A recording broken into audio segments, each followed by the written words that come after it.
em lo tu na hian gauti high court aizol bench hian PIL pahnih a inchiah mek a ain to chia le nga la PIL 1 of 2025 le PIL 2 of 2025 ania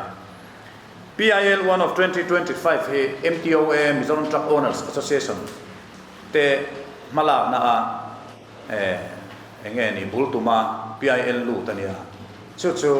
Mizoram Kawng pui anol puya Mizoram Kawng pui chhia chungchangah PIL ani sarkar maladura norna PIL ani ya pakhat zok PIL 2 of 2025 he Mizoram truck driver ani ve thunga MTDA lam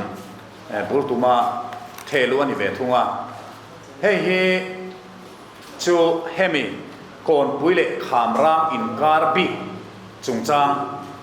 heta amo phurtu te malatura norna mi pui aiwa PIL lu tania chu ko ta PIL pahni inchiah mek chungchang kha kan thret sa ni tho mai theya kha hun danga la theng zen lo tuna hian